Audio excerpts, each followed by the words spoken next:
one hiatus after another. We take like 3 weeks off and then for various reasons. And then 2 weeks off because I got like very sick and then you were out of town. Living my life. Mm. Well, I mean, technically Thursday I was still in town, but the next day I was in Memphis, which is a good segue that we can use to talk about my birthday, because what natural segue are we going to get? Who is knocking about around here? I don't know. Might be my neighbors moving. Sounds like they're upstairs. Yeah. No, I think they're just right out there, which means maybe they can hear us too. Oh, good. Maybe they'll be entertained. They can have a little entertainment while they're moving. Did you watch? I guess did you watch this while I was gone? No, I didn't. Okay. I'll watch it later. Okay. How long is it? It's 1.5 minutes. Okay. Well, anyways, I have now joined the 23 club. Feels pretty normal. I can't say anything about it. My back doesn't hurt any more or less. My knees still kind of suck. Yeah, I don't know. I don't know what to say about 23. But on the day that I turned 23, I went to sunny Memphis, Tennessee, which I don't think people typically describe Memphis as sunny. Also, a lot is going on in Memphis right now. The morning of my birthday at like 4 a.m., a lady got kidnapped and she died. Rest in peace to her. That was wacky. Oh, is that the runner or whatever? Oh. Yeah. And my mom, when I made it back, she was like, I resisted telling you this because I didn't want to upset you, which honestly, hearing that wouldn't have upset me unless, the person was like still at large. But even then, I think by the time I was like there, they had apprehended him or something. Actually, no, that's not true because they didn't do that until like a couple of days ago, but whatever. That wouldn't have deterred me at all. And then there's like this guy who went on a spree killing yesterday and like live streamed it on Facebook. In Memphis? Yeah. Oh. So a whole lot is going on in a little time. How did the jogger die? They don't know yet. Or they haven't told us yet. And then what was the spree killer's weapon? A gun. Okay. And actually, they did find the body because I identified it recently of the jogger. And they haven't released how she died yet. Or she did, and I just haven't seen it because another person died recently. That's, I guess, more important. But we're talking about the queen, by the way. She died. I guess. Yeah. So, went to Memphis because I went to see a concert, which is something that I do these days. I've seen 3 this year. You saw the Queen in concert? No, no, I didn't. But seeing Queen in concert, that would be cool. Even though it is Adam Lambert. But I was a fan of Adam Lambert. He had a couple of bops. All right, stay on track. Okay. But yeah, I went to see The Devil Wears Prada in Memphis, plus Straight from the Path and Dying Wish. 2 openers, great. One of them was a girl. Fantastic. Before one of the songs, she said, "This one's for the girls and the gays." And I was like, oh yes, this is amazing. Other one, apparently, I'm not gonna lie. I can't remember which was which, but that's embarrassing. But the other one was apparently around for a while. They also put on a great show. They filmed a music video at the venue, and I could not be a part of it because as soon as he said, "All right, if you want to be in this video, everybody come to the front," I could feel... Sign a NDA or something. Well, honestly, I have no idea how any of that works, but I guess that was implicit consent to be filmed. But it's not that I didn't want to be in the video. It's just that when he said that, I could feel all the air being pushed out of me, so I had to let go. Why? Because it was, first of all, the venue was very small. You were Yeah. Well, continue. The venue was very small. It was sold out, so everybody except for at least one person was in there.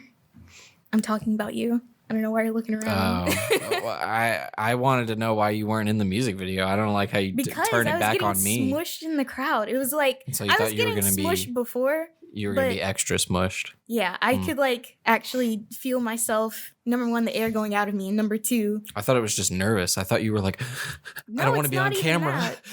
But it's just it felt like actively dangerous. I was getting, when I say smushed. Bodies on top of bodies. On top of bodies? Yes. By A24? Sure. There was what is it? There was a review I read on Letterboxd today of Bodies, Bodies, Bodies, where it was like, this movie does a lot for people that have podcasts. And I thought about screenshotting it and sending it to you, be like, hey, this is your sign that you'll like it. Yeah. I don't think that's strong enough evidence, but of course, maybe one day I will see it and I'll be proven wrong. Who knows? But yeah. So I sent you a picture, I want to say like Saturday morning, of just how close I was to the stage for the Devil Wears Prada set. I was up against the stage. I somehow, because when they started, I was like a couple of layers of people back, but then something happened and I got pushed to the front.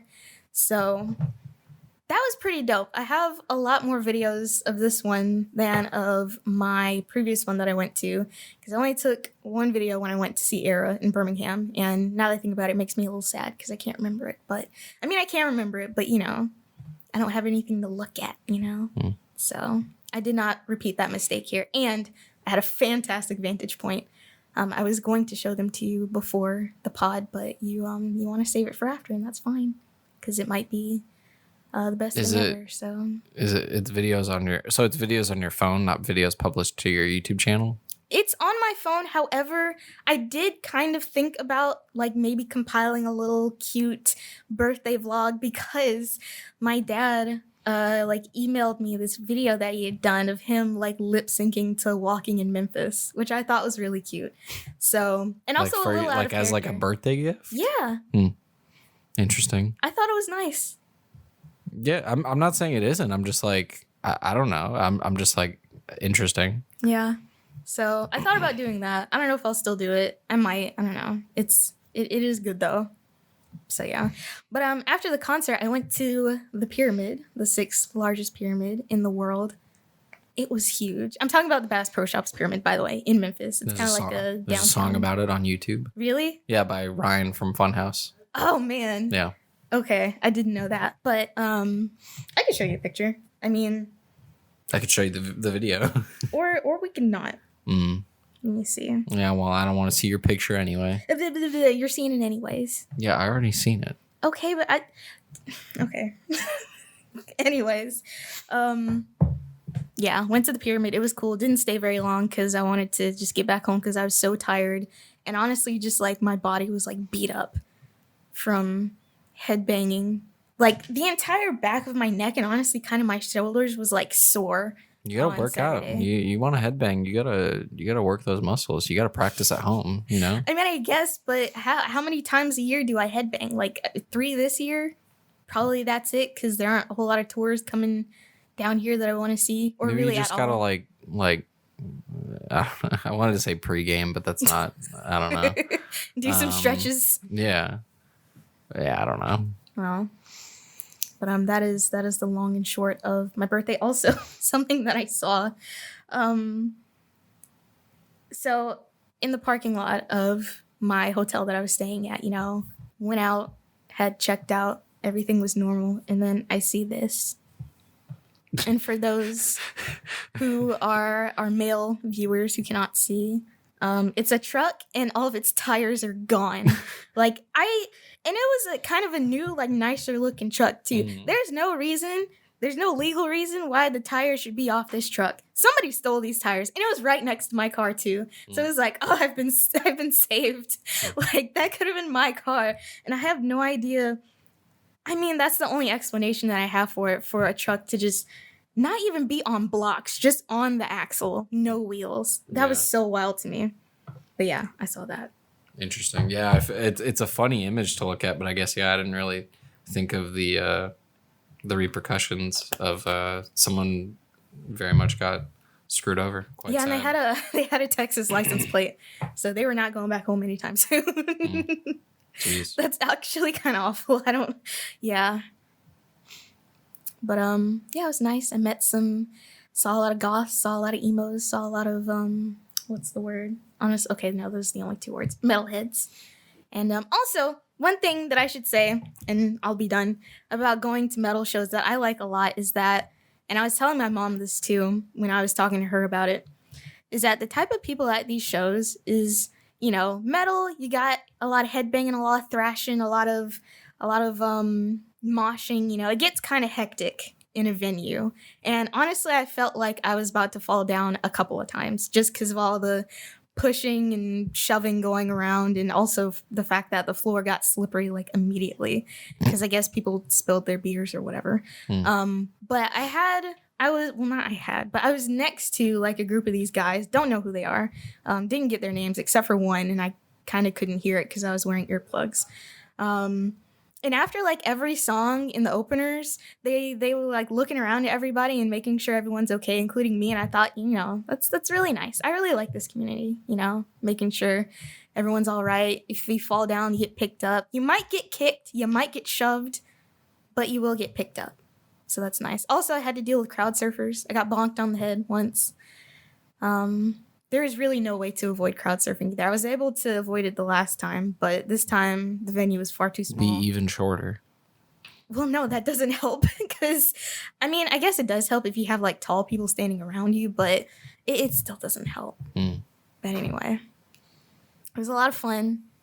I probably top 10 birthday of my life. I only have had 23 of them, and I can't remember like 4 of them. So, because, you know, I was a baby. So yeah. You remember your 5th birthday? I would have to ask my mom, but I did at one point have a Lilo and Stitch themed birthday, and I feel like I was 5 at the time. So yes. Are you still a big fan of Lilo and Stitch? No. Why not? I don't know. I'm not a child It's a good anymore. movie. I mean, I don't doubt that, but I can't even I don't even know the plot of it, you know? It's been a while since I've seen it. Well, it's a good thing I just bought it on Blu-ray. You did? Yeah. Why? That's a good movie. Okay. Well, congratulations for that. Thank you. Well, anyways, I didn't do the intro. This is the 26th. I legit don't know anymore. Like Joseph said, we took a lot of hiatuses for various reasons, but I'm assuming this is the 26th episode of the Not Just Arin podcast. I am Arin, and you are? I'm Joseph. You know what? I'll give you that one. It's been a while, so I'll give you that one. But next week we're not doing this, just so you know.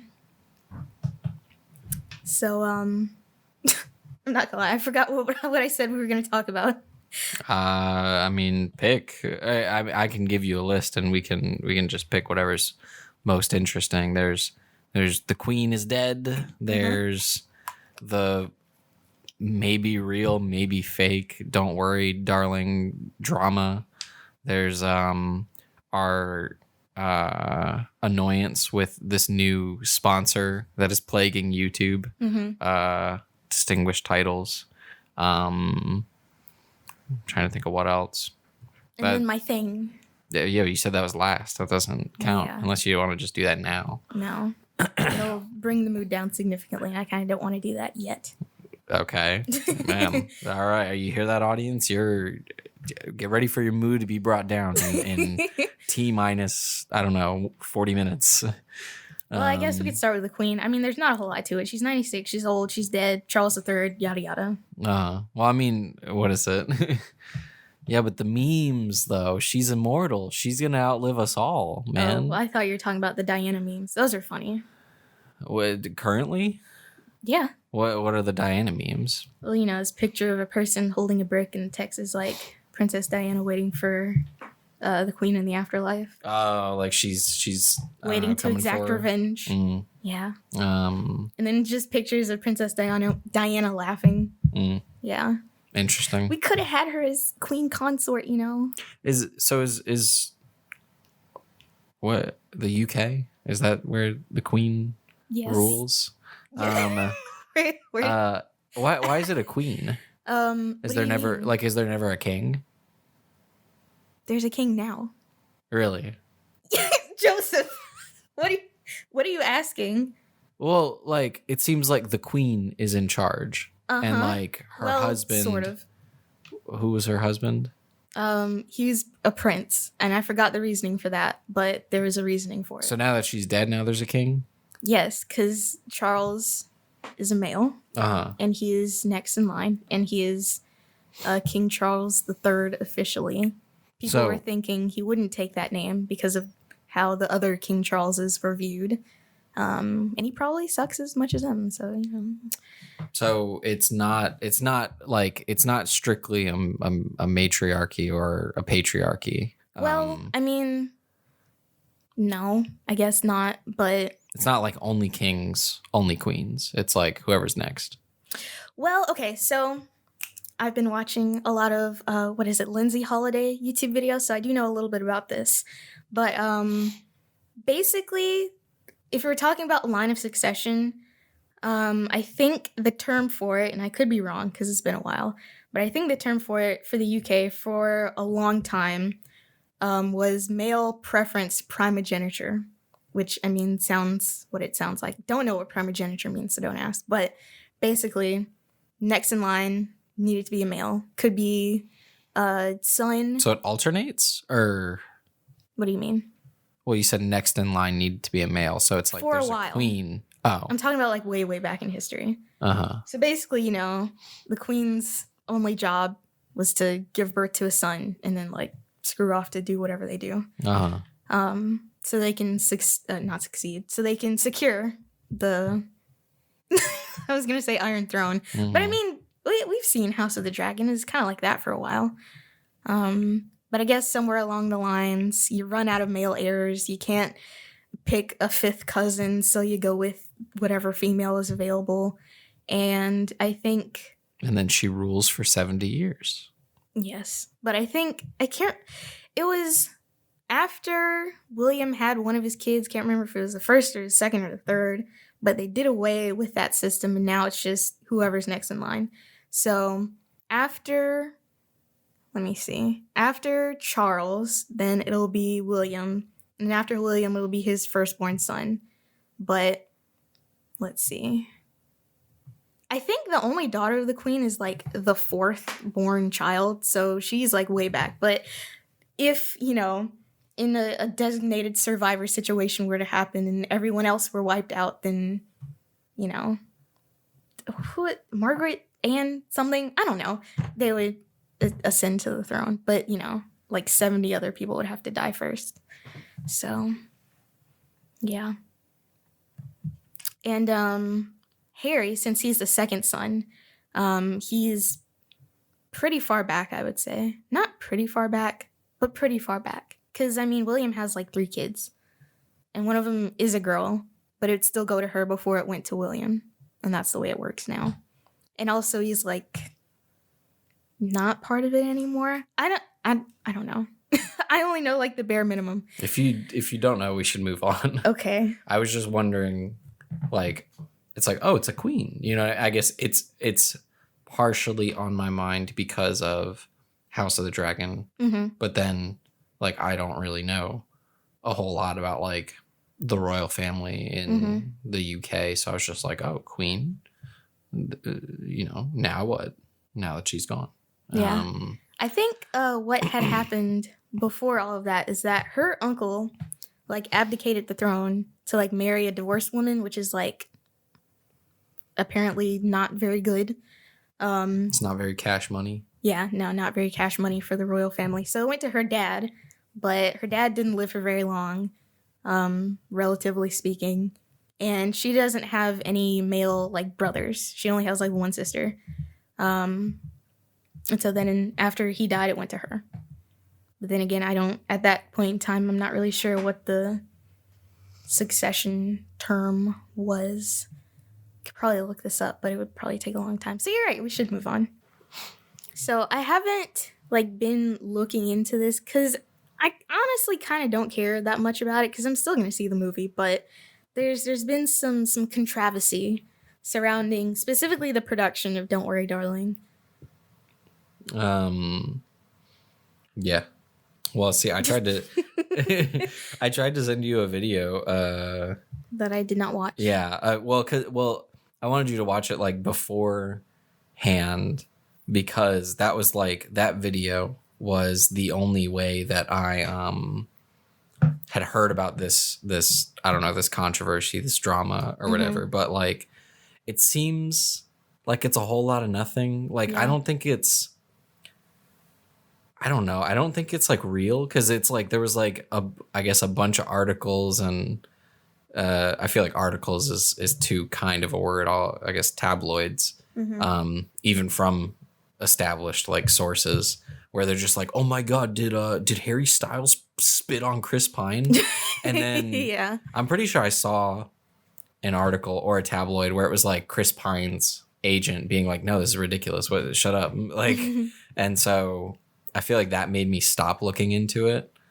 But I think it's interesting how much like, I don't know if toxicity is the right word, but like, I'll just say how much toxicity is kind of like brewing, it seems, from this production, because it's like there's the thing, and I maybe this is just tabloids, maybe people are reading into it too much, but like Florence Pugh like barely wants to be involved anymore. There's like Jason Sudeikis and Olivia Wilde like going through a custody battle in the middle of the press tour.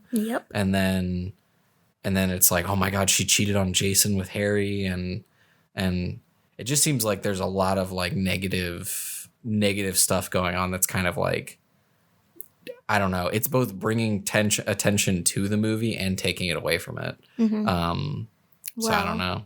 I have a theory. So I think it's all an ARG. No. It's all part of the marketing. No, that would be a terrible ARG. It's not even. Anyway, I think it's Harry Styles fans, because if you think about it, think back to when the first picture. Well, you probably don't know about this, but the time when the first pictures dropped of Harry Styles and Olivia Wilde holding hands, you know, that was very scandalous, because this is right after, I think it was announced that she and Jason Sudeikis were no longer together. It wasn't a whole lot of time between these two things happening. And of course, Harry Styles fans, you know, these are former One Direction fans. These are former Directioners, right? And I don't know what Harry Styles fans are called. They probably have a name. Harry Stans. Well, yeah, but, you know, like Little Monsters or Barbs or something. I don't know if they have a name. The Style Boys. Well, it's probably mostly girls. The Style, that was a joke. The Style Boys. Heads. The Style Boys is a reference to the Lonely Island film Pop Star. Oh. But yeah, I am going to look up what they're called. Okay, well, while you're doing this, I should say that these Styles heads, as we'll temporarily know them, they can be kind of, I don't know, as far as fandoms go, there are worse ones. Did I just get a text? Yeah, it sounded like a fart. Okay. Or like a foghorn or something. They're called stylers. Really? Yeah. God, that's lame. Either stylers or I feel like stylers. Yeah, it's the same thing. Stylers. Wow, okay. That's interesting. I did not know that. I thought it would be something cooler. But anyways, now they're going to come after our podcast. But I think as far as fandoms go, there are a lot more toxic fandoms. But Harry Styles fans, they're not making a good names for themselves, you know? And a lot of them got, like, strangely mad that Harry Styles was with Olivia Wilde, who is, I guess, a little older than him, but... Wait a minute, Arin. What? You're telling me people on the internet are getting mad about someone else being in a relationship? No. I know, revolutionary. Get out of town. We go on, but I'm rolling my eyes at every syllable you say. I know, but I am too, honestly, because, you know, I think a lot of these people, they were fans of the One Direction era. I think a lot of these people might currently be 12. I don't know. I feel like mentally, physically, yes. And mentally. I feel like I see a surprising amount of grown adults engaging in some of this stuff, but, you know, we live in a society. Indeed we do. But, you know, One Direction didn't have a super great breakup. It was kind of messy. Now they've chosen their camp, and they see him as their fake boyfriend, or fake husband, I should say. I thought you were going to say Lord and Savior. Well, no, because how many people want to have sex with Jesus, you know? So maybe a little. Have you seen Jim Caviezel? What is that? The actor that played Jesus in The Passion of the Christ. Oh, well, he is but a man. I'm talking about, you know, the big guy upstairs. Oh, Harry Styles? No.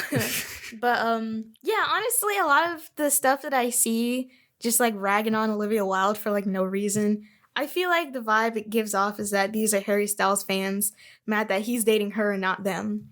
So I kind of tend to write a lot of this off as just that, and the news just kind of picked up on it and is now cycling it because clicks.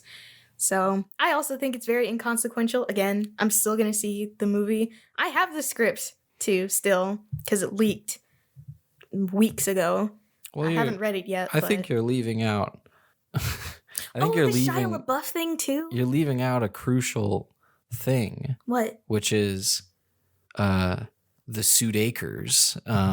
Oh right. Yeah. Well, no, I mean like you're saying people are just hating on Olivia Wilde for no reason. It's like, and I guess I don't know what's fact or fiction, but I guess what I have heard, true or not, is that like she cheated on him. It's like that's not a good look. I feel like I feel like the Harry Styles fans specifically don't care about that. They just care that she's dating Harry Styles. But I'm talking about like other people hating on Olivia Wilde. I know. That aren't Harry Styles fans. Yeah. I was just kind of focusing on them. Okay. I kind of forgot about, Okay. The Sudeikers fans. Well, what is it? Because I think like if it is true, I think it's brought down my like opinion of Olivia Wilde, where it's like I haven't seen Booksmart, but I was like, oh, good for her. You know, she was like kind of like, you know, she was an actress for a while, just kind of like known for, I feel like for the most part known for being like a pretty face. And then she's in House. She's pretty good in that. And then it's like, oh, directorial debut. And it's like, oh, it's pretty good. And then like, oh, she's got a thriller coming out. She's directing another thing. It's like, good for her, you know? But now it's like, oh, she cheated on her, you know, fairly long time partner that she has kids with, and you know, for like a much younger guy, it's just all not a good look. And I'm like, oh yeah, that's not a good look on her, but I mean, what does that say about her directing abilities or what this movie is about to be, you know? I mean, however, okay, so I think some people were theorizing that all of that like happened during the production of this. And also that also kind of ties into the Shia LaBeouf thing. So what Shia LaBeouf had said, because he's like out promoting a new movie. Before you get to Shia LaBeouf, I want to say like, it's like, yeah, it may not affect her directing ability, but it's like, what is it? There's a reason we don't watch like Gus Johnson videos anymore. His ability to be I guess a good boyfriend, it doesn't necessarily impact his ability to make funny videos, but it does impact our enjoyment of them. And so I think I feel the same way of like, I feel similar in this instance to the upcoming film. Don't Worry, Darling. Yeah. Yeah. Okay. Well, what I was going to say with Shia LaBeouf, what he said is that he was originally cast to be, I think, Harry Styles' part, which honestly, I kind of don't see it, but whatever. You're just like, he's not hot enough. Well, I mean, I don't even know a whole lot about the role, but just seeing Harry Styles alongside Florence Pugh and also the like aesthetic that they're going for. I mean, he is a good actor, but also I want to say the FKA Twigs thing had come out by then, so, you know, I'm honestly surprised he's still getting roles because he was just casting someone else. But that, you know, that Shia LaBeouf talent, he just doesn't quit, I guess. But, what was I going to say? So he said that she had made a video, like, begging him to come back. So instead of the narrative being that he was fired, it was that he left because he didn't like her or something, I guess. Honestly, I don't know. It's getting a little twisted around in my head. But I think Shia LaBeouf was involved at some point. And I think Florence Pugh may not have liked working with him. I thought what I read somewhere was that like Olivia Wilde said one thing. She was like, "Oh, he did she say he was unprofessional? Probably.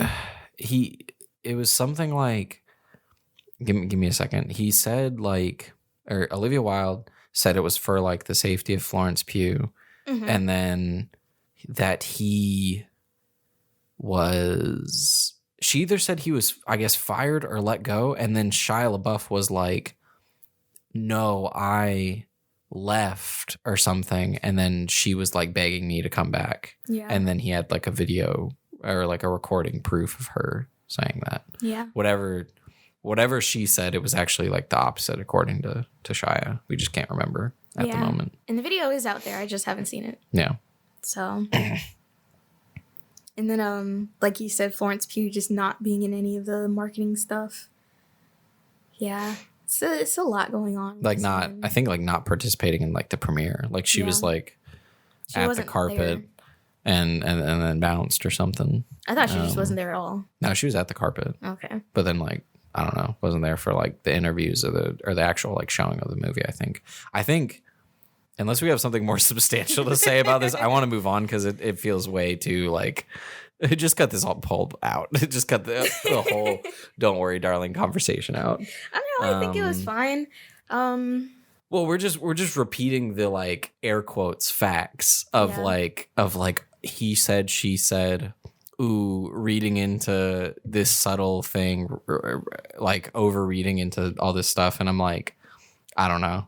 I feel like I want to stay at like the surface level because it's way too detailed. It feels like these details don't matter. Yeah. Well, we shall move on. Well, what were the other like topics we had? We could briefly. Titles. Yeah, I guess I do want to get into that. Without going into like any like specific spoilers, how have you been enjoying House of the Dragon? I've been liking it so far. Mm-hmm. I'll say. This latest episode, we had a pretty substantial time jump. It was like 2 years. I think it was like 2 or 3. Yeah. So yeah, I don't know.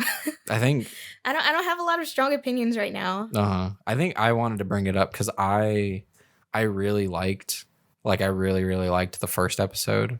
And then I feel like I have been kind of bored with, like, the second and third episode because I feel like I don't like the time jumps. The first one I thought was fine. But I don't know. I just want the plot to, like, stay. And I want things to happen. But it feels like, I don't know. It feels like episode 1 happened, and then like obviously things happened in episode 2 and 3, but it just feels like everyone's still reacting in the show. Everyone's still reacting to episode 1, and I was talking to a coworker, a friend at work today, and I was kind of telling him about it just because. I don't know, man. I was real hype after that first episode, and now it's not bad.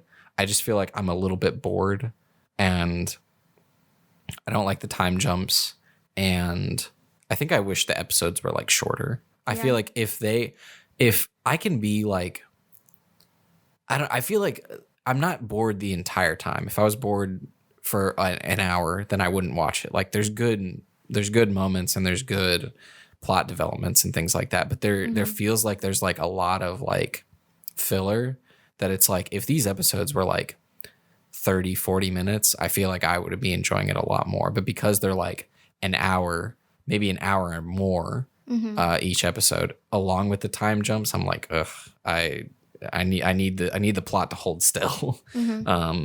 Yeah, that's my thoughts. Nothing, not overtly negative. It's just meh. It's 1,000 times better than anything Disney's making, but like, yeah, it's gotten weaker each episode. Well, I think I agree. I think maybe I liked the third more than the second, but yeah.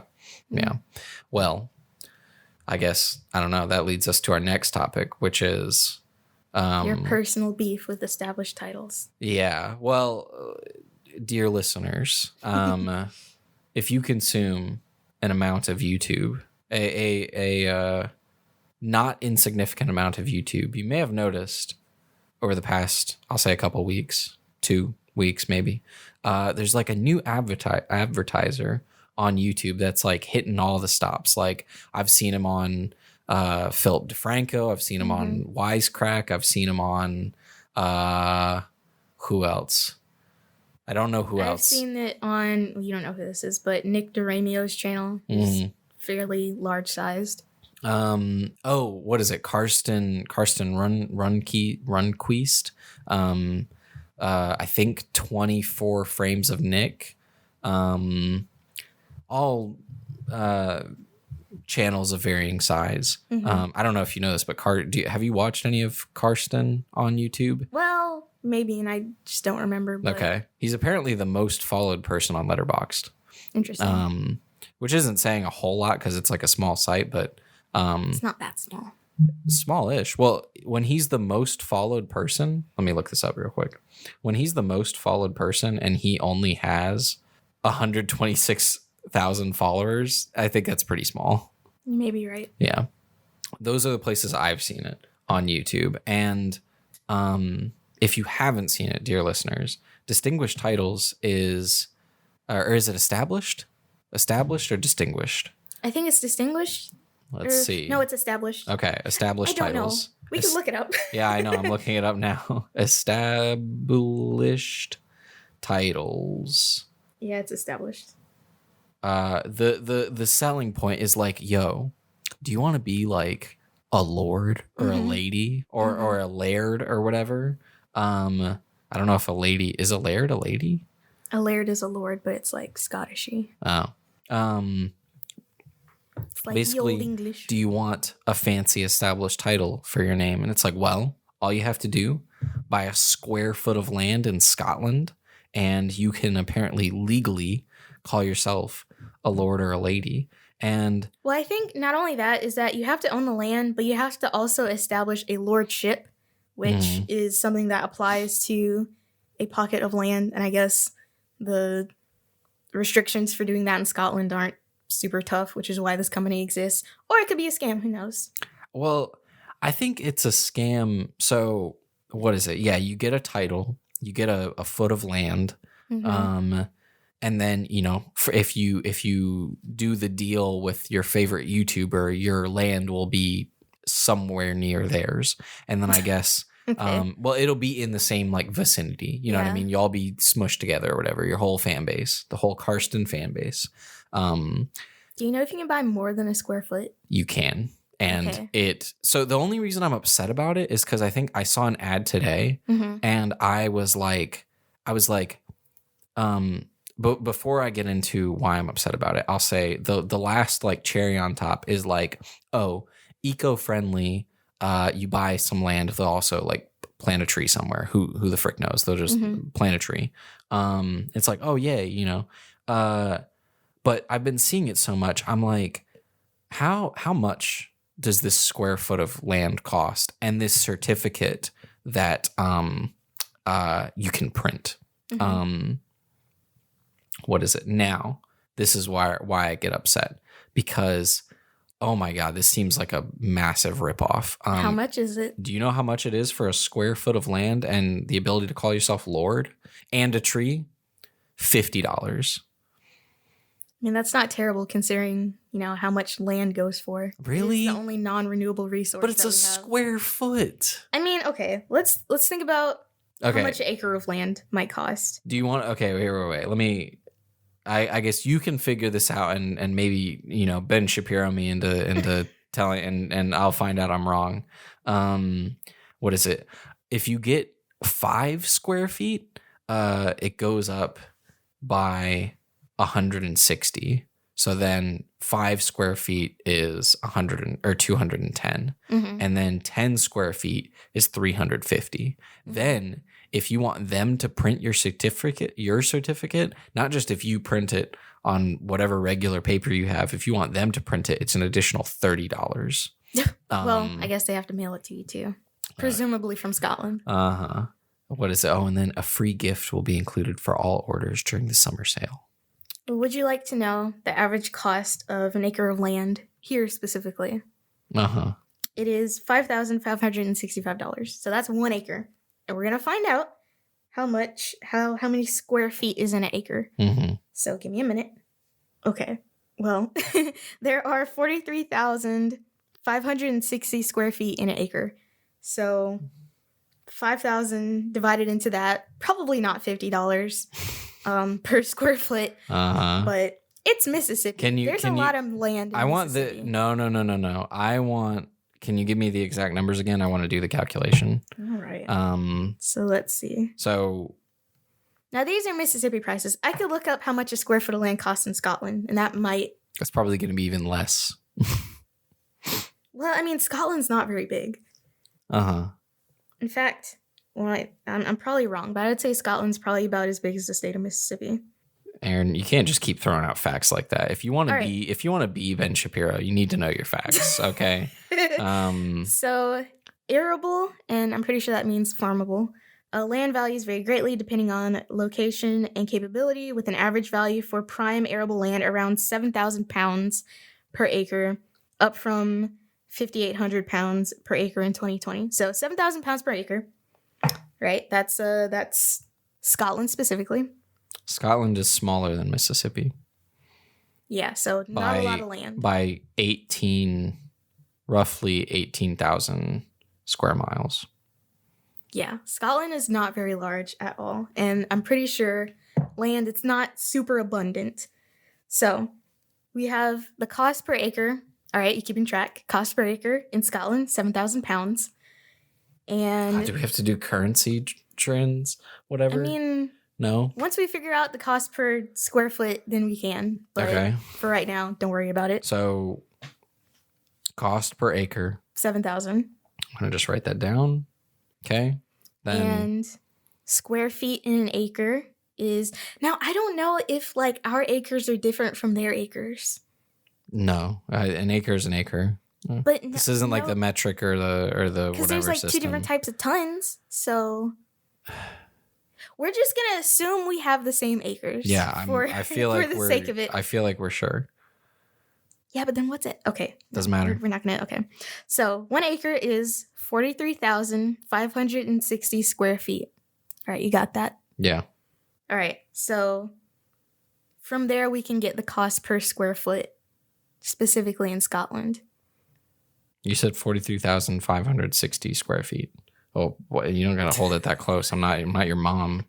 You had your phone on blast too, nearly full brightness. But okay. Let me take down my glasses real quick and okay. I don't know if your parents do that. My mom does it. That's my mom does all I have to do to do an impression of my mom. I feel like Melissa will crack up just hearing it. Is just like hold out my phone, do this, and then there you go. I'm just like. Okay, yeah, that's my impression of my mom. Kind of struggling with the math a little bit. So I'm not infallible, Aaron. Okay, it's just it takes some time. Would it not just be 7,000 divided by 43,560? That's what I think so, but I thought it was the other way for a second. Okay. I'm thinking. I'm really thinking. Here. Well, I'm thinking of like what it means. Like, okay. Well, what did you get? It would be 16. It would be 0.16. 0.16. 0.16? Yeah, 0.16. What are the decimals? Per like 0.16. Okay. Yeah, per square foot. Let me see. I think so. I mean, 7,000 into 43,000, that's not, Yeah. If I had 7,000 jelly beans and 43,000 children, they're not getting a whole jelly What's bean. 0.16 in pounds taken into? Well, it's 16 pence. So it's I was going to say 1/16th, but that's not true. I'm converting it. You won't pull up the conversion. No, I'm just trying to. Okay, so it's basically 16 cents of their cents, and I'm pretty sure the pound is worth a little bit more than the dollar, or maybe it's the other way around. I don't know. 0.16. It's basically nope. That's not right. That's not right at all. It's 18 cents. Yeah. So yeah, land is very expensive. 18 cents per square foot. Did I do feet? So yeah, $50 for a square foot. Yeah, that's definitely worth it. Well, okay, but what I said is that, establishing a lordship, that might also cost some administrative fees. That might be what you're paying for. if they are actually establishing a lordship within the government of like Scotland, however that works. Don't know if they do that actually. Yo. What? Oh my God. So wait. Mm-hmm. Oh, okay. Wait. Okay, sorry. Well, what is it? At the top of their thing, they have this feels very scammy. I guess we're analyzing if this is like a scam or not, which like that's up to you, I guess, viewer, listener, to decide. But like they have at the top like this red Labor Day sale up to 80% off and a free gift. Claim your offer. And then they have a timer going where it's like, yo, this Labor Day sales only last another hour. But it's like if you refresh the page, it keeps refreshing the timer. Oh wait, no, it doesn't. I don't know. I thought it did. Let me. I'm leaving the website, coming back. Well, there are a couple of like clothing sites that famously do this, like Boohoo. Mm-hmm. They would have a sale, but it's like a timer, but the sales are basically going the entire time. It's like to entice you to buy it, so you don't miss out. It reset. It reset again. Well, see, I don't have as much of an issue with that because I feel like if it's clothing, it has inherent value. This, you're getting land that's like if you're not in Scotland, it's like, oh yeah, I have a square foot. Like, you know what I mean? It's like, does it say that they actually establish a lordship for you? I'm willing to give them the benefit of the doubt here, even though I do think it's stupid. I think that might be where the cost is coming from.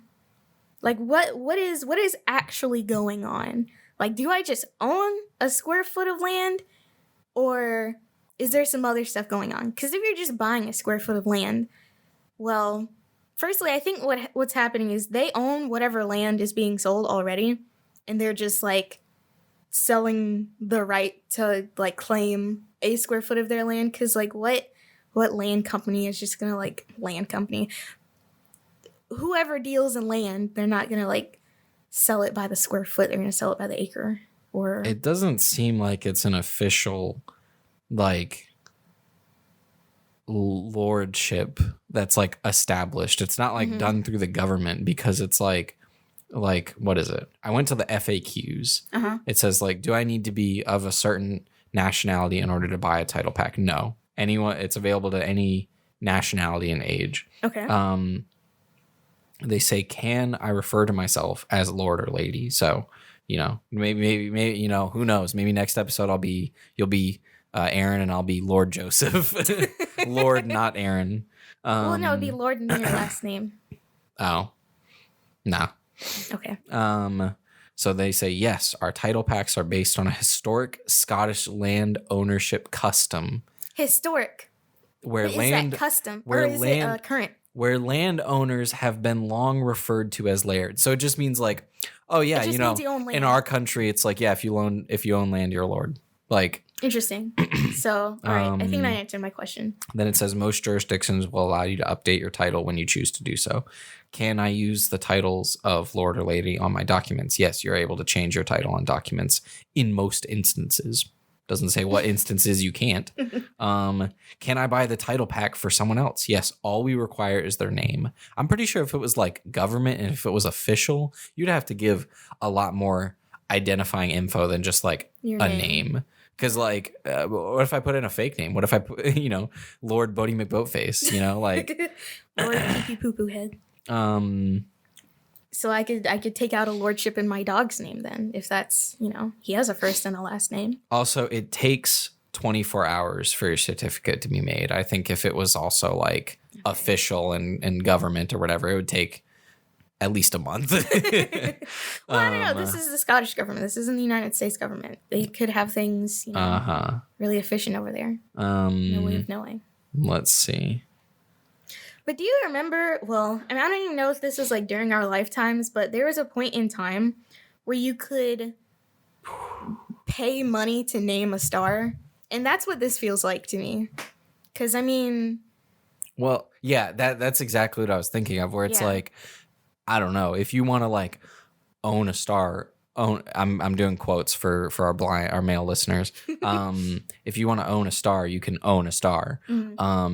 But I guess what I've been thinking about lately, which I didn't come up with this myself. I think someone else posed the question for me, but it's like, who the frick owned that star in the first place to then be able to sell it to me? Exactly. It's like that's not a thing. Now land is a little different. Yeah. But here's another FAQ.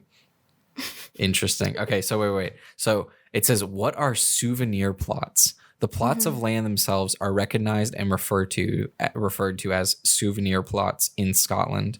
Those souvenir plots are typically too small to be registered with the Scottish Land Registry directly. They say, we maintain our private records and take our arrangements with our lords and ladies very seriously. Wow. This is a freaking scam. Like this is a absolute ripoff. Yeah. And then what is it? They said, can I build on my plot? Every lordship and ladyship title pack contributes to the preservation and protection of woodland areas in Scotland. So no. As the intention is for the land to be kept in its natural state, we ask that all interested parties do bear this in mind. So yeah, no. Well, okay, now that they say that, I mean, they already own all the land. And I guess if their like core mission is to conserve this land and to do upkeep for it, I guess that would cost money. But like, how many people are buying these for them to like pay whatever bills are required to like conserve land, you know?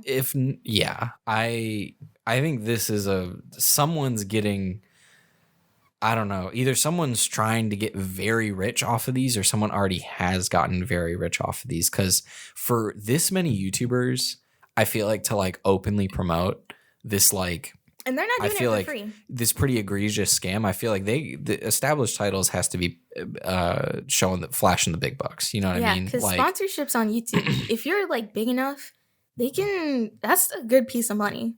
Yeah. And they're doing it giving it to like multiple big YouTubers. Like think of, I don't know, a Philip DeFranco sized audience. Mm-hmm. That's a lot. Mm-hmm. So they probably do already have a lot of money set aside for like advertising. Yeah. But that's interesting. Then what is it? They say last question is, and it's not that bad of an answer. Mm-hmm. Last question is can I get a refund on my order? The intention of these packs is to provide a fun novelty product for those who want to purchase something a little different for themselves, their friends, or their family. So we offer a 60-day no-nonsense refund policy. You can find more about this here. A fun novelty product isn't $50. I'm not just like, oh yeah, you know, I couldn't think of a gift for my cousin Jerry, so yeah, I spent $50 on a piece of land in Scotland. Like,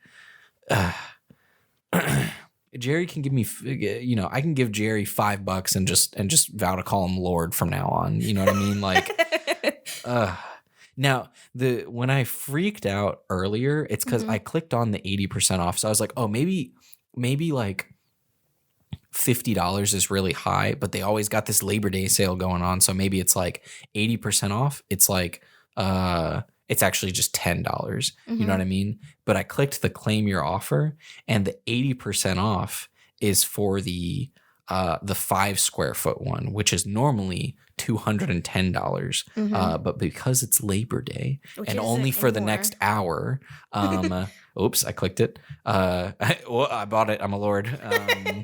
What is it? Because it's Labor Day and only for the next hour, actually 52 minutes currently, it's $42 to get 5 square feet of land, which is still a massive ripoff based on our however many cents it would be. It's a little wacky. I feel like it makes me upset that so many people are like promoting this, and yeah, it feels like buy a star all over again, but not that serious, I would say. Well, people still promote. People do still promote BetterHelp, which I think is weird because have they proven that they've like hired actual therapists to do their online therapy? Because that was the crux of the issue before. So if they have, then great. If they haven't, kind of shady on the part of the YouTubers who just like magically forgot that had happened. Yeah, because it wasn't just YouTubers either. It was like bigger celebrities promoting it as well. But now I guess they have the money to make actual ads, because I have been seeing like regular ads for BetterHelp. Yeah. So who knows? Maybe they have cleaned up their act. I don't know. I would never do online therapy. It just feels a little weird to me. But yeah. Yeah, I'm just upset. This seems like a massive ripoff. I would not be upset if it was like $10. You know what I mean? And it's like, oh, like $10 for a square foot. You know what I mean? Like, and maybe I'll be like generous, like 25 for a square foot. Like, and again, I'm not paying 25, but like, I'd be like, it's the internet. Whatever, you got to make your money. Like 25 for a square foot, sure. And then it's like, oh, for 5, it's like 50 or something. And then for like 10, it's like 75 or something like that. You know what I mean? Just increasing. But the fact that it's 50 from the get-go for this fun, cute novelty gift. What is it? This is 50 United States dollars. Okay. And then it only goes significantly higher from there, where it's like 5 foot is like 200, and then 10 foot is 300. No, a fun novelty gift is something you get at Dollar Tree for, I don't know, the relative you don't like that much. You know what I mean? Like, I guess I got fired up today just like seeing how expensive it was, because it's like, it's not for me to begin with.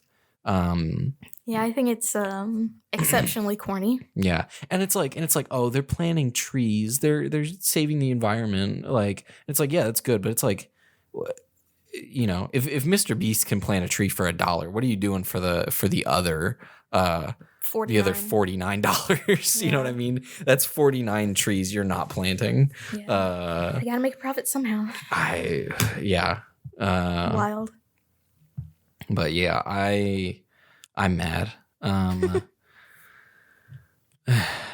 don't know. I hope it's not that successful. I hope it's just another, oh, look at this. What? A meme for my current predicament. For our male listeners, what is it? It's a meme from a SpongeBob YouTube channel. I don't watch this channel, but the YouTube algorithm knows I like memes. And so it says, when your stomach pain, okay, sorry. When your stomach pains something serious and you don't want to make a trip to the doctor. And then it's a picture of SpongeBob revealing Old Reliable, opening the case like in Pulp Fiction, and inside the case for Old Reliable is Canada Dry. Which that never helps, by the way. Sprite helps me a lot, yeah. When I got tummy troubles. Well, I guess, okay. It doesn't help for like nausea. For stomach issues, it might. But I've ingested a lot of powdered ginger and ginger products when I get nauseated, when I get dizzy, and let me tell you, it does nothing. Well, I mean, you know, each person's different, you know. Yeah, I guess. Have you Have you been on Letterboxd lately? I check it every so often. Okay. I've only noticed this, I think, like once recently, but you only like my reviews whenever I like yours. I don't think that's true. Okay, maybe it's not, but I think like I liked your review of something, Nope, and then you liked mine back or something. But anyway, also you didn't log Prey. You didn't fall asleep during it. No, but I also had no thoughts about it, so. Oh wow! I know I don't have not to even leave a lame review, joke. But yeah, no, there's nothing there, nothing in the tank. Apparently, John didn't like it. Yeah, well, I mean, he didn't get the hype about it. He gave it a 5 out of 10, 2.5 out of 5. Yeah, and it's like middle of the road, or like not great, not bad, somewhat middle, kind of veering towards bad. Yeah, I don't know why. I mean, I get his complaints. I read his review and liked it. I feel like it's a little bit better than that, but I can understand where he's coming from. Where did the questions go? There they are. I don't know. I don't have your phone. I was looking at my notes. Oh. See, the questions I've saved, I feel like by the time we do them at the end, I'm like too tired for them. Like, because the last ones are like, feel like really long. It's like this is made up. This is a made up question, but it's like, what's your biggest like childhood trauma? You know what I mean? Like, you know what I mean? Well, that segues pretty neatly into my thing. But I haven't done the question yet. I thought we were gonna do that last. Oh, it's always last. I don't know. Is it? Yeah. It's news to me. Well, All right, segue. Anyway, so I had something, I'm going to say interesting. You might not agree with me with that modifier because it is objectively kind of wacky. But I'll say I had something interesting happen to me last, I want to say Tuesday. I want to agree that it's interesting. I don't know. It's just that might not be the right word to say. Okay. It happened to me specifically at work. So before I go into this, I shall ask you a question. At what point, I'll ask you, did you learn about what happened to Emmett Till in school? I'm gonna say no. Mm-hmm. I'm gonna also say history was never my strongest subject, so maybe I did and forgot, but I'm gonna say no. Okay. At what point did you learn about it? I think right now. Really? What? Tell me. Maybe I've heard it and forgotten, but I don't know. Okay. Maybe you've told me before, honestly. I don't know if I've talked about it that much, just based on what I'm about to say, but when I first learned about it, I had to be 11 because my birthday's in September. And it was 6th grade, Miss Lucy's history class. Probably not one of my favorite history classes, but it sticks out in my mind, probably for this reason. And gosh, if you don't know what happened, well, yeah, because it's been in the news recently. Well, then you don't pay attention to the news, so that doesn't help much at all. But basically, the long and short of it is, there's this teenager who's about 14 from Chicago named Emmett Till. Came down to Mississippi to spend some time with family, just to spend time with family, I guess.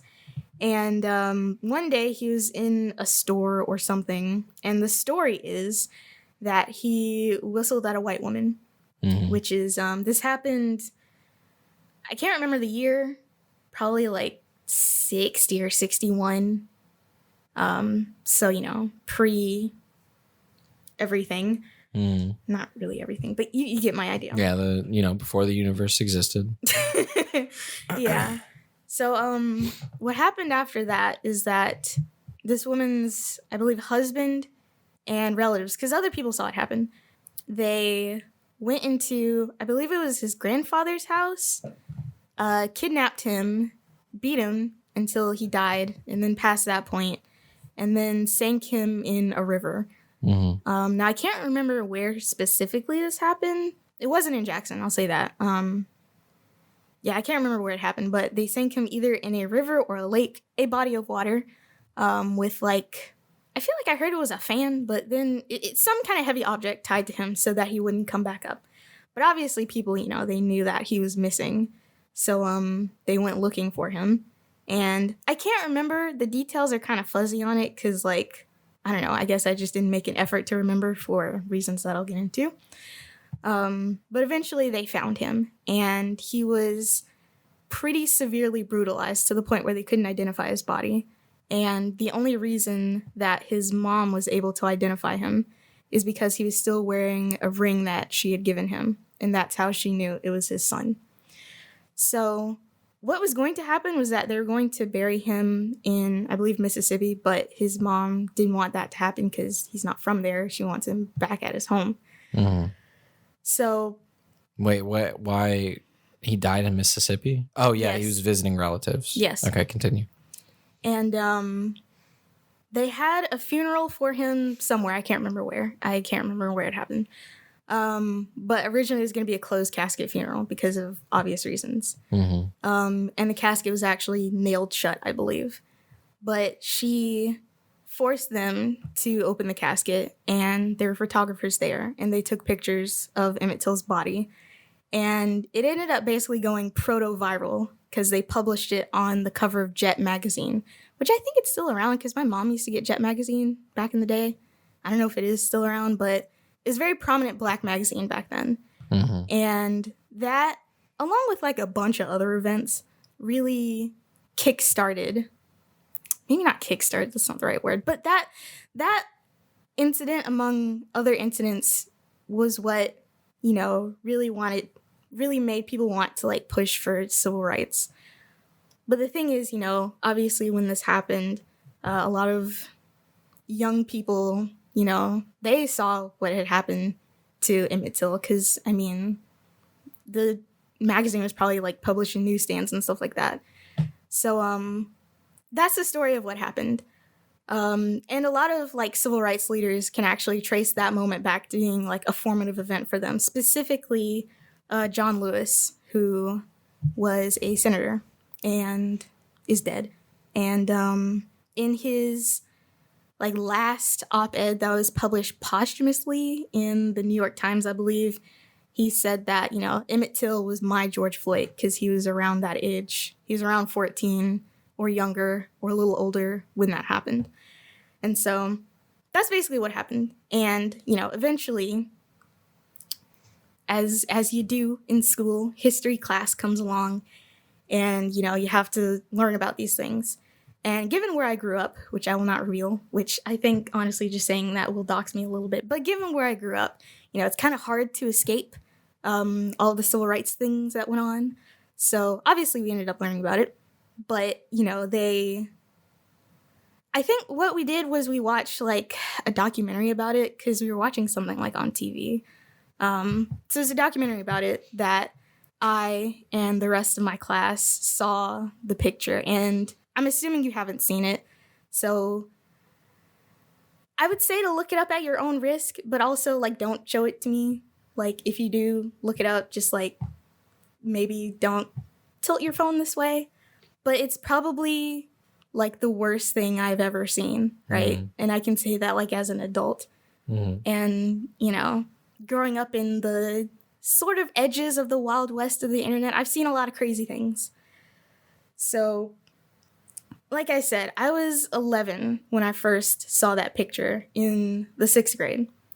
And, back then, I was still very much a kid at the, tender age of 11. And, needless to say, it affected me and my other classmates as well, because I can remember talking to some of my friends about it when I was in high school, and they also told me, like, yeah, I had nightmares because of that. But what happened specifically to me is that that night after I came home from school, I couldn't sleep because I was just, like, filled with terror because, I thought that someone was going to come to my house and snatch me out of my bed and, like, do that to me. Because, I mean, Emmett Till had done nothing, right? The woman, Carolyn Bryant, she's still alive. I think her name is Carolyn Bryant, something Bryant. She is still alive, and she, they are trying to bring charges against her. It didn't end up working. It didn't end up happening. I basically, at that point, I was just terrified, Mm-hmm. And what ended up happening is that I think either my dad heard me crying or I went to my dad.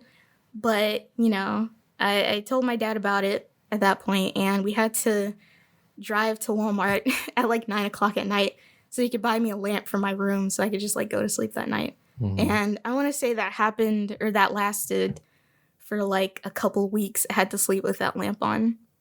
And also, like, in that classroom, someone, I guess, had done, like, a project about it, and they obviously put the picture on, like, a poster board, and it was, like, at the front of the class. So for a while, honestly, like a couple of weeks, the picture was just kind of, like, at the front of the class, and I had no choice but to look at it every time I went in the class, and I honestly kind of dreaded going to class for a while because of that. And, sometimes I wonder, like, obviously we should have been told about it, but should we have seen that picture at the age that we had seen it? Because I was not... How old? I was 11, and I would assume my other classmates would have been about 12. Because I was younger. What grade? Mm-hmm. 6th. So yeah, sometimes I wonder if it was worth it that we had seen that at that age. Like, should they have waited? Should they have not shown it to us at all? Like, because it was kind of a watershed moment in, civil rights history and Black history in general. Mm-hmm. And so it is important to learn about, but should we have seen the picture? And, like, was that essential to it? And I guess yes, but probably not at that age. So all that connects to last week because at my job, we do a series of interviews with people and we post them online. And one of the interviews that we had done like way before I had started working there was with a history professor at one of the universities around here, which I'm not saying too much because I don't want to give too much away. And the overall topic of the interview is, I guess, just like the civil rights movement in history or in Mississippi, just like in general. And obviously he brings up Emmett Till because that was like a big deal that had happened, specifically in Mississippi. And so that was fine. You know, I've heard people talk about it and I'm mostly unaffected. So, you know, what I was doing at that time was I was inserting images into the video just like as a supplement, you know. Mm-hmm.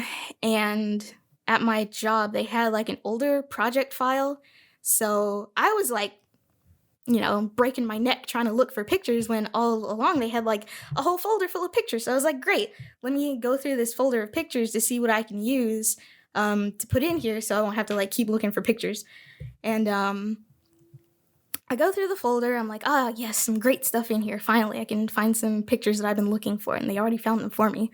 But at the very bottom of the list is that picture, which I'm assuming you've seen. I haven't looked too much. I saw kind of like a somewhat blurry one. I guess I tapped out for now. I want to go back to it maybe later, but I'm still listening. Yeah. So I saw that picture, and aside from, I don't know if you remember, have you seen Judas and the Black Messiah? Yeah.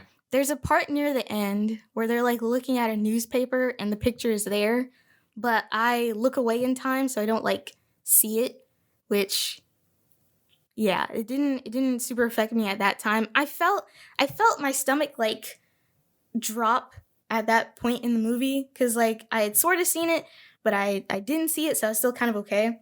But this time around last week, I saw the picture again and I like completely freak out.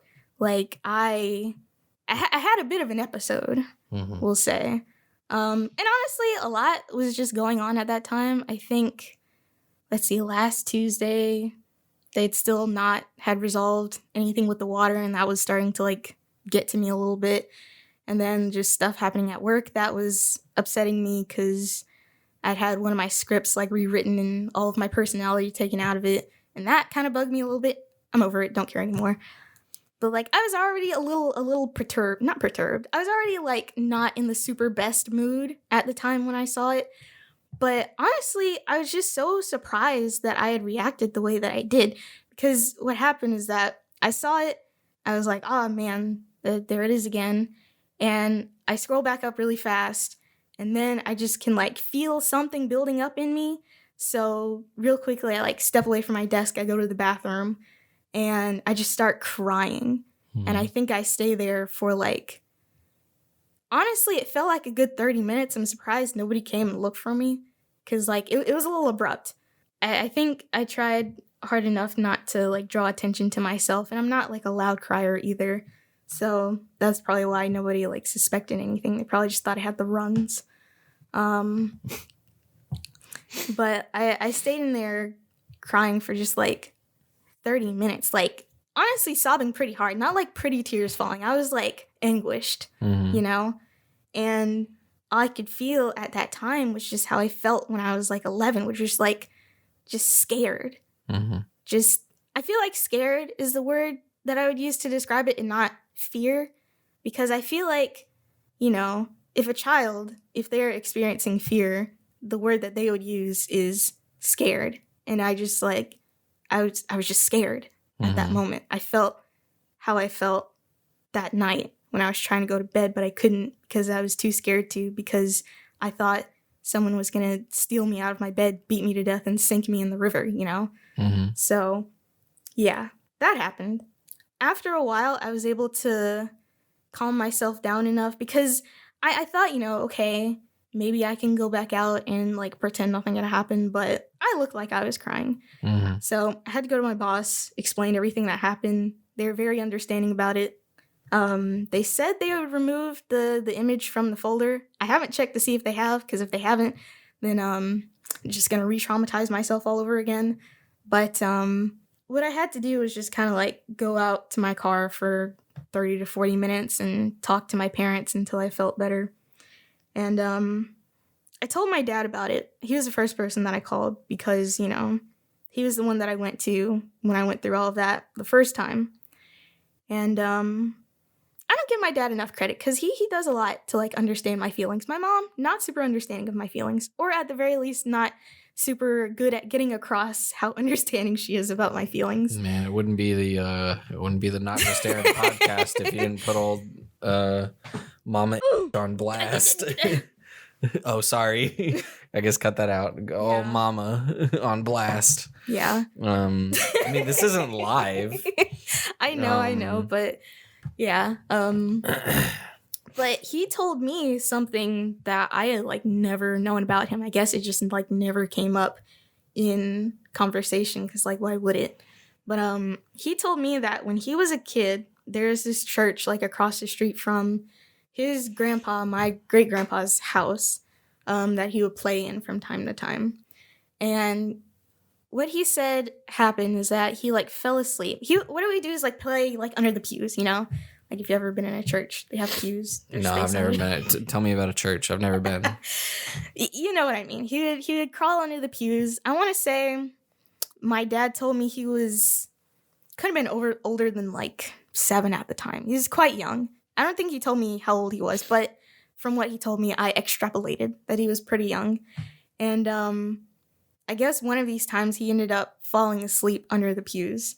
And he ended up having like this super vivid dream of, so I guess where he was situated, he could see the doors of the church and the doors were closed, but the doors have like a gap under them so you can see when people walk by.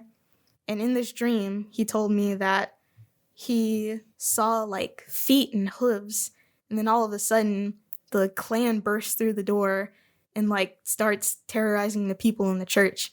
And he told me that that was like a recurring nightmare that he had for a long time. So all of that to say that there's this like really weird, I don't know how to explain it other than generational PTSD that I guess I have as a Black person.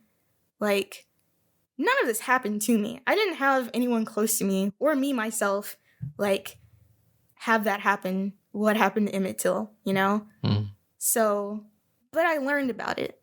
And it's the fact that it happened to someone like me to the point where I thought it could happen to me that was kind of strange. And then, you know, what happened with my dad, he grew up in the 70s in, I'll say Mobile, Alabama. I don't care. He grew up in the 70s in Mobile, Alabama. And if you don't know, the Klan was pretty active around that time. So as far as I know, my dad, he's not very forthcoming with information sometimes.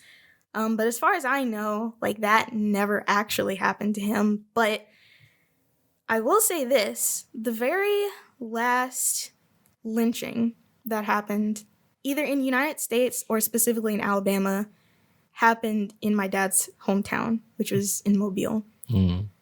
It was the 80s, and my dad was on the track team at the time, which if you look at him now, wow, don't believe it. But see, I rag on my dad too. But what happened is that I believe track practice got canceled for that morning. Because, you know, when you're in track in the morning, you wake up really early and you like run. Because they had found someone like hanging in the neighborhood.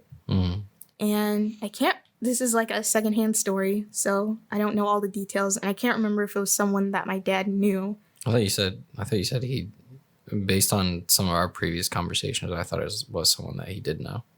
It might have been. You told me about this. Yeah, I did tell you about this, but it might have been someone in the neighborhood. I don't know if he was like friends with him, is what I'm saying. Okay. But they had to cancel track practice because of that, and I don't think my dad saw it. But it was just like, he was just there for people to find him, you know? And this happened in the 80s, or might have been like 1980. Okay, so like... I'm saying the early 80s. Not the 80s, the 80s. Well, earlier on in the 80s. He's either 80 or 81. And so, Funnily enough, that incident was what led to the Klan in the United States kind of losing all their power. Because that boy's mom, like, sued them all into the dirt, got all their money. They couldn't really operate in any meaningful way anymore. So they... The Klan? Yeah. Because it was. A business. An organization. It was more of just like, you know, I'm in the Klan, got my hood. It had like a more structure to it. Those hoods cost money, man. Yeah, I guess they make them out of silk, you know? Oh, maybe. I didn't know that. Well, the Grand Wizard, like the nice ones. The purple one? Yeah, I don't think everyone can afford silk. Not everyone's rocking silk. No, it's just like the Grand Dragon and the Grand Wizard and all the higher ranks. Grand Dragon is one of the names? Yes. I didn't know that. I think they're under the Grand Wizard, which is so goofy. Oh my god. I can't... Looking at the Klan now, like, when I was younger... Like, the hoods and the robes and everything, that would elicit fear from me. But looking at them now, they just look incredibly goofy to me. However, I do have to acknowledge that they were, like, an actual tangible threat at one point in time. Not that long ago. In people's living memory. You know? So, I don't think I can just, like, discount them as just being goofy. Because at one point in time, they were, like, a serious threat. But now, they're super goofy. I'm not gonna lie. I have to say it. They're real corny. I'll say him telling me that was very surprising that he told me that about his recurring nightmare, but it did make me feel a little bit better. And then eventually I ended up calling my mom, and she was somewhat abrasive. She wasn't abrasive. It's just the way that she talks, honestly. You know, my dad, he has more of a soothing manner of speech. My mom is very matter of fact to the point. Yeah, that's what I mean. But, you know, ended up talking to her for a while, felt better, eventually went back to work like nothing happened. And then the next day came and I was like, you know, wow, that really just happened. Like, what? It was weird, you know, because, like, the next day, like, even at the end of the day, it felt like I was, like, me freaking out that didn't happen to me, that happened to somebody else. And I, like, heard about it. Like, I don't know. Like, I honestly still felt like it in the face because, you know, when you cry a lot, it, like, makes your face, like, all puffy and stuff. You felt it until the next day? No, the end of the day. Okay. And even now, like, talking about it, this only happened last week. Like, describing what happened to Emmett Till, that made me, you know, a little upset. But now just talking about it, again, it feels like I'm really far removed from the situation. Like, it happened, like, last year. So...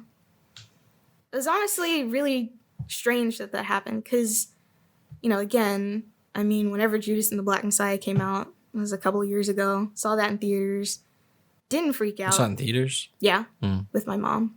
You don't want to just watch it on HBO Max? No. It came to theaters and HBO Max. Oh, I don't think I had HBO Max at the time. But I mean, prior to that, I don't think I had seen that picture since, like, the 6th grade. So I managed to avoid it this whole time. And then when I see it again, it causes like this really strong reaction kind of out of nowhere, you know? So I don't know. It's just a strange thing that happened to me last week.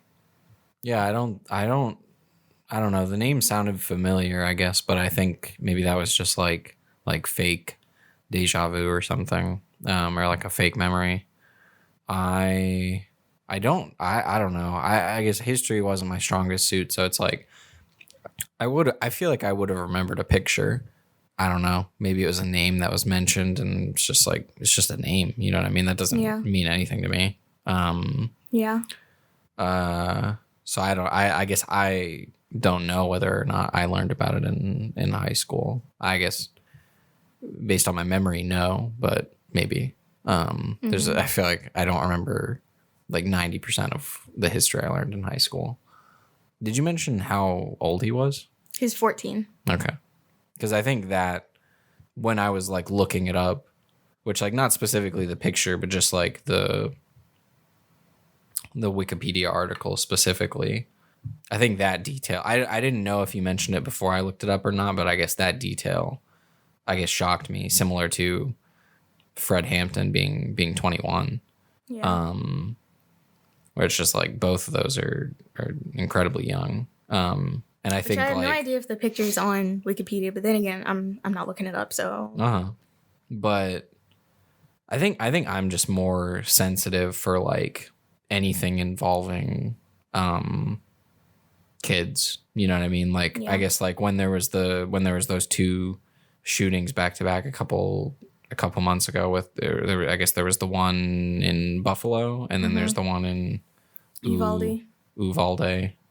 I cared more about the Uvalde one because it was kids. You know, like 10, anywhere between like 8 to 11 years old or whatever. But that just, it affects me more. Yeah. So I guess learning that this, you know, Emmett Till was 14, I think affected me more. I don't know if what else I have to say or what,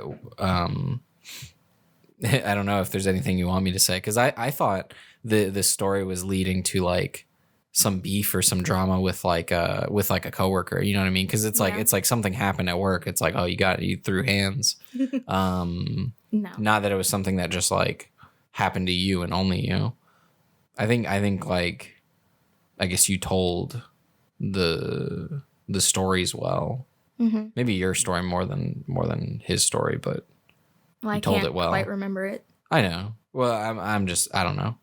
Honestly, I think the thing that sticks out to me was just the severity of the reaction and how, like, suddenly it came on, you know? Because I wasn't just crying. I was, like, shaking back and forth, you know? And, like, rocking back and forth and, like, shaking.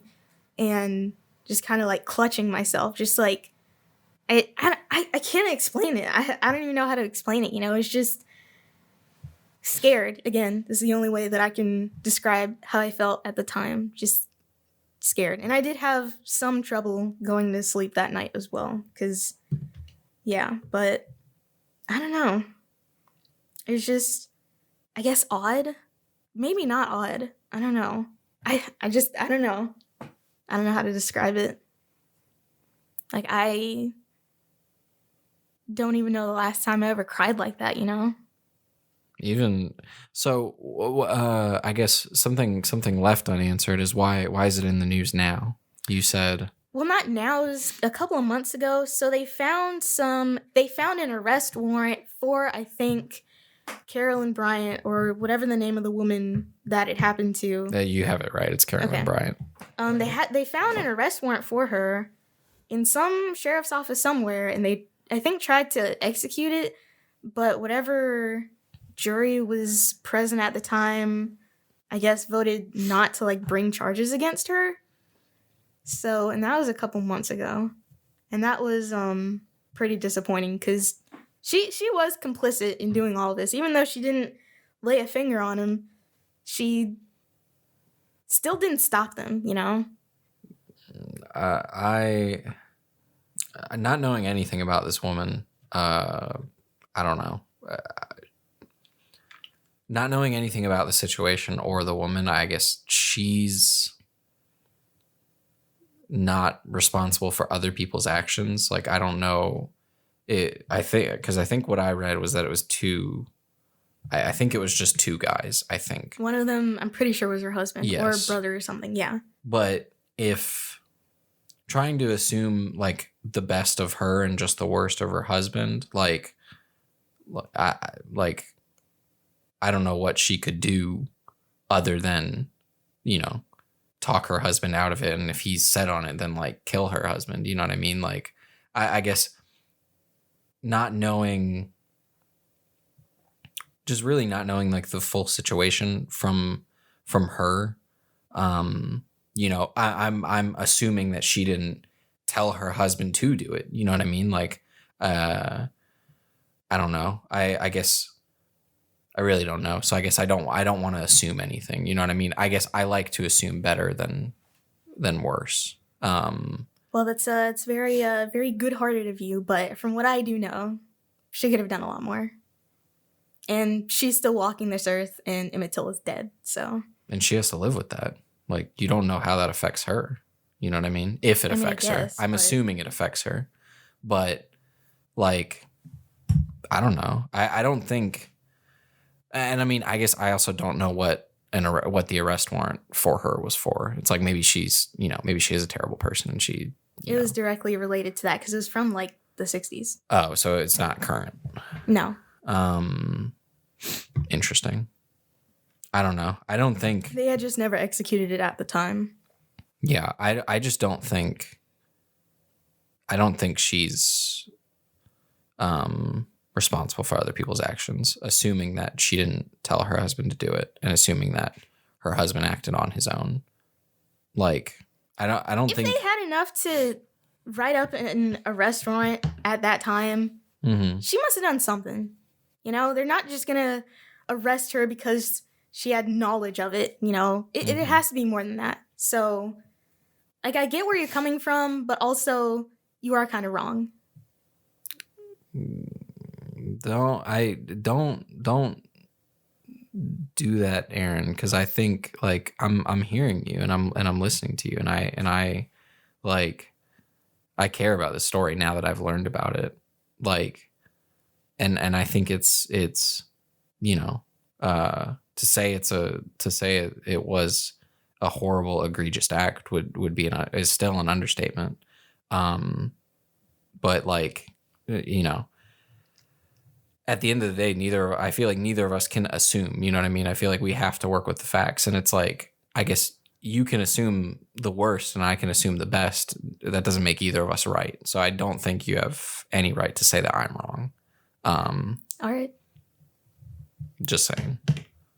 Like, I feel like I'm like, what is it? I feel like I am, I don't know, in this, like, in the telling of this story and you telling me the story and your experience and how the story affected you, like, there's not necessarily a side here, but it's like, I'm with you. I like, I'm not to the same extent, but it's like, I'm, I guess, experiencing it too in my own way. You know what I mean? Like, all that to say is like, I guess there's not sides, but I feel like I'm on your side. So like, I feel like turn me against you and be like, no, you're wrong. You know what I mean? Like, she's a terrible person because I think so. You know what I mean? It's not just me. Yeah. And like, I'm not saying you're wrong for thinking that. Like, I think I'm just saying, like, you don't know for sure, and neither do I. Okay. But I don't know. Maybe I'll read more up on it and decide. But I don't know if, like, going with you and assuming the worst, then like, yeah, I feel like she deserves some sort of comeuppance or some sort of punishment. Whether that be jail time or something. I mean, she's. I believe she's 86. It says it happened in 55 and she was 21 at the time. Mm-hmm. So she's, I don't know, she's old. But I don't know, assuming the worst, then yeah, I feel like more justice can be done. But if she's innocent, assuming the best, then I think living with like the weight of that and having, I guess she's not responsible for not stopping it, but if she tried to stop it and couldn't or didn't, if she tried to stop it and couldn't, then it's like I feel like living with like the weight of that is enough, or is punishment enough. You know what I mean? Like, I don't know. I guess I don't know anything about this woman other than it's like, I guess she's at the center of something like very horrible. But as far as we know, she didn't commit the act herself. Yeah. Okay. But I don't know. I guess I don't know what else to say. Well, I did say this would bring the mood down significantly. It's not a bad thing. I'm not opposed to that. I know. What is it? I thought when you said, so is there anything more to like the current news? Because I guess when Not that I know of. When you said the current news is at the bottom of the first couple of paragraphs of the Wikipedia article, there is recent news, which is there's the I guess recently the Emmett Till Anti-Lynching Act, an American law which makes lynching a federal hate crime, was signed into law on March 29th of 2022 by President Joe Biden. Not that recent, but at least this year. So that's, I guess, still affects it to this day. Yeah, I feel like I want to read. I'm curious to read more, to get more details. In fact, I want to say the anniversary of his death was like last week. August 28th. Yeah. Okay, so it was like last week from when that happened, I think. No? Because this was before my birthday. Let me see. It was recently. That's what I'm trying to say. August 28th is a week and 4 days ago. Yeah, so it was on Sunday, and it happened on a Tuesday. So a few days prior was the anniversary. So yeah. Is it just the picture of him that affects you? Is it any picture of him? Well, I mean, there's pictures of him alive, and those are fine because, I mean, it's just pictures of a smiling kid, that doesn't really do a whole lot. And like I said, hearing about the person being interviewed talk about it, that was fine. I think it is just specifically the picture. Okay. And in fact, I think the picture that I saw wasn't even the one, because there's like a few different angles of it, because there are a lot of like photographers and press there that day. And there's a really famous picture of Emmett Till's mother just like screaming in anguish next to the casket. So I don't know if she was quoted as saying that on that day. No. Okay, she didn't do that. That's from The Godfather. I was going to say she said something to the effect of, "Look what they did to my baby," but that's literally in The Godfather, so I might be mixing it up. Is there, I guess, from your history class, is there anyone before him? Because, yeah, it seems like he is the first George Floyd, or more specifically, George Floyd is the most recent Emmett Till. Well, I mean, George Floyd isn't even the most recent one. I think there's been someone since him. Well, I think Ahmaud Arbery died after he did. It's not like, I guess it depends how you quantify it. Maybe like, because obviously a lot of Black people were lynched before Emmett Till, but it's like for Emmett Till, I feel like you have to quantify it based on how much like coverage it got. It I guess set the world on fire, for better or worse. And I mean, if we're going by that, I honestly don't know. So let's see. He said this happened in 1955. Well, I mean, let's see. What movie was that? Black Klansman. There is a section where a guy is talking about something that happened where there was another lynching of a young Black male, and they made it into postcards. And that was actually something that they did a lot. There's like a not insignificant amount of like novelty postcards that are just photos of like Black people hanging from trees. So that would happen a lot, but I don't think that got like super huge news coverage. But that's also like very shocking. Yeah, I'm not sure that I know. But like you said, this was happening a lot prior to that, and it just nothing happened. Nobody got prosecuted. For Emmett Till? Yes, for Emmett Till, but also for other Black people who were lynched in a similar manner. And also, I should say that lynching, it doesn't just refer to like hanging a person. It's any like racially motivated extrajudicial killing. Well, what is it? Prosecuted just means like they went to court, right? No, went to jail. Oh, okay. Yeah, they were. Well, they were. I guess Wikipedia says that. I guess an all-white jury found them not guilty. Yeah, and that another thing that I learned about around that time that also affected me, but not a whole lot because there were really no pictures of it. But the Birmingham, what is it? The 16th Street Baptist Church bombing, where the 4 little girls died, that screwed me up a little bit, not to this extent, but every time I think about it, I do get sad. And what is it? Those people didn't like go to court until like the 2000s, I want to say, and that happened in 1963. And honestly, I think it affects me so much because there's this book. It's like a middle grade book called The Watsons Go to Birmingham 1963. I think there's a movie too. There is. I haven't seen it because, but basically it's about this family going from, I want to say like Grand Rapids, Michigan, and driving down to like Birmingham to like visit their grandma. And it's like a nice, fun, like travel book. It has its funny parts. It's honestly a really good book up until the part where the bombing happens. And it's like, oh, wow, okay, this is like a children's book. And like, yeah, this did really happen, but it hits you when you read that.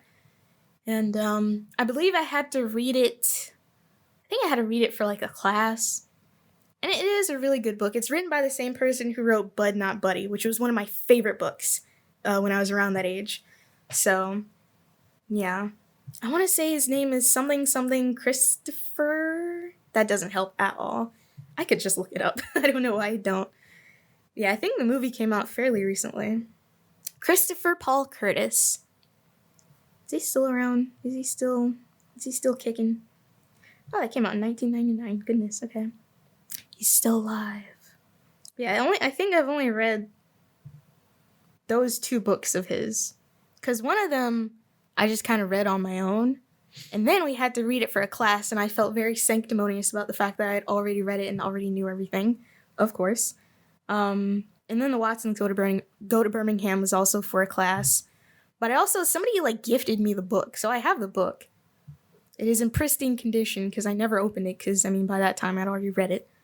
But, going back to Emmett Till, like, they have, I want to say it's like a historical marker by it's either a historical marker or like a memorial by, I think it's the body of water that he was unceremoniously laid to rest in, which again, I don't know where it is.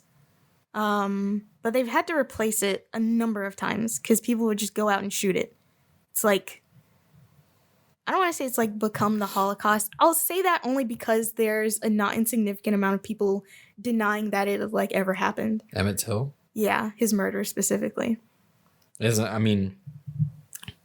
that the case with a lot of like a lot of historical events now? Yeah, that is kind of weird how that happens. But yes, I guess so. And people were shooting it. I think some people stole it. One of the iterations, but I think at some point they had to make a version of it that was bulletproof and put cameras around it so that in case anyone tried to like shoot at it or steal it again, they would get them. But I remember, I think around the time that they unveiled like the bulletproof version, which had to be in the last couple of years, it was recent, and in the cameras, someone had released a screenshot of their surveillance video. It was like a bunch of white guys and a camera, like Confederate flags and stuff, making propaganda about it, which I didn't even know that was like a thing that people did specifically with Emmett Till, but I guess it is. There's Emmett Till deniers, which is strange, because there's evidence for all the things that happened and people say they didn't happen, but it just feels weird. Mm-hmm. Well, I guess I need to read what?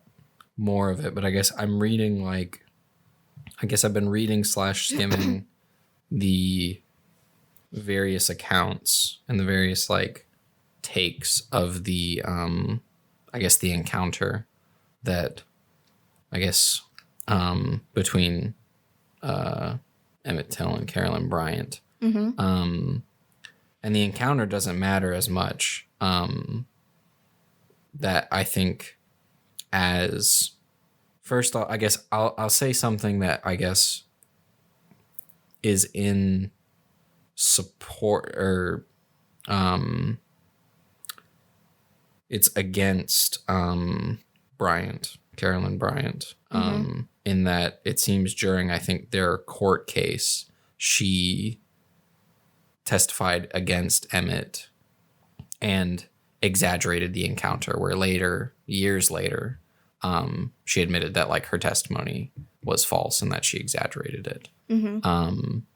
But then I guess, so that's something against her.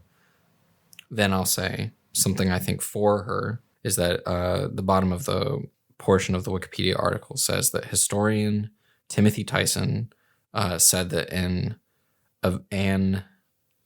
historian Timothy Tyson said an investigation led by civil rights activists concluded that Carolyn Bryant did not initially tell her husband, Roy Bryant, about the encounter with Till, and that Roy was told by a person who hung around at their store. Roy was reportedly angry at his wife for not telling him, and then Carolyn Bryant told the FBI she didn't tell her husband because she feared he would beat Till up. So my analysis of this is that I'm not saying she's innocent. She had her part, but I guess like I don't know if her husband's still alive, but I guess don't shift the brunt of the blame from him, because I don't know. I guess it's the 50s. Probably every white married man is abusive. But well, I wasn't trying to shift the blame. I'm just saying that she had some part in it that she has to answer for. You know? And that's what I think a lot of people think. I think, okay. Yeah, I think Roy, I guess, you know, even before committing that act, Roy Bryant, I feel like probably wasn't a good dude. If his if his wife was scared of him and, you know, didn't want to tell him something that happened, especially if it would be something that controversial in that day. And I think, yeah, I guess just going off of the information here, that she, you know, maybe you know, whatever their interaction was, maybe she didn't like Till, maybe she was upset, but it's like she didn't tell her husband, I guess because she didn't want him to beat him up. And I think that says something, and I think that says something for her character. And I think going back to the point against her, about her exaggerating the testimony and what, like, making the interaction with Emmett Till seem more crude and profane and harassing than it was. I think that's very wrong, I guess is what I'll say. But I also think that in that instance, I guess my this isn't really, I don't know. I guess it's a butt is a butt. But I guess what I'm saying is that, like, I think it's wrong. But I'm also saying that I guess she probably did that, I guess, to protect her husband, which is still wrong. But I understand that mindset. You know what I mean? Of protecting her husband? Protecting someone you care about, protecting someone you love. You know what I mean? Even if they're flawed. You know what I mean? I'm Joseph. Don't. No, you do not. I don't even have anything to say. I'm just trying to process what you're trying to tell me right now. Like, I don't know, man. That you can feel your way, and I can feel my way. Just, I guess, do not talk down to me, and do not patronize me. I'm not going to talk down to you. I'm not going to, but protecting the person you love is one thing, but I don't know. I think most people draw the line at murder, you know? But I guess if you live in the South and it's the year 1955 and you already don't see black people as people, then I guess it's not that hard of a decision to make. So. I'm not saying it was right. I'm just saying. I guess. Yeah. Anyway, I want to do more reading. I want to read this whole Wikipedia article. And I guess learn as much as I can about it, because yeah, I guess I never knew about it before. And I don't know. I think the age, specifically the age, is just what shocks me the most. I think it's what shocked me the most about Fred Hampton specifically, which I guess he's not a kid, but like 21 is still incredibly young. Yeah. And I think it shocks me more, I think, because when you first started this story, I don't know if you mentioned the age or not, but if you did, I didn't hear it. And I think I was assuming this was like a man, you know what I mean? And again, that doesn't make it, that definitely doesn't make it right, but it's not as shocking, you know what I mean? To me, at least. Because I guess before Emmett Till, there's, you know, probably countless lynchings and murders and terrible things. But I like, you know, the fact that it happened to a kid, you know what I mean, just barely hitting puberty is, you know, you know, all the worst words are still, you know, putting it lightly, and still an understatement. Well, I think we can end it there. Yeah. So this has been the, what did I say? 26? Mm-hmm. I think so. Episode of the Not Just Arin podcast. You can listen to us on all major podcast platforms. That is Spotify, Apple, Google, Anchor, and YouTube. You can also follow us on social media at Not Just Arin Pod. I feel like I said NJA Pod last time. That's which is a hashtag. Embarrassing. Oh. I know. So that's not our at. Our at is Not Just Arin Pod. Okay. To discuss that's Twitter and Instagram. The Instagram that I don't use, but whatever. We're gonna move past it. To discuss all things Not Just Arin, use the hashtag NJA Pod. And I may or may not see it. It depends. Depends on how I'm feeling that day, you know? I don't get notifications for Instagram. I have the app on my phone, but I turn notifications off for it because I also have to use it for work, and it would be super annoying. So, yeah, that's my explanation. What about the sponsor? Oh, who are we sponsored by? No one. This episode's not sponsored. All right. We No, don't thank anyone. This episode's not sponsored. Yeah. Okay, we'll move on. What else do I say?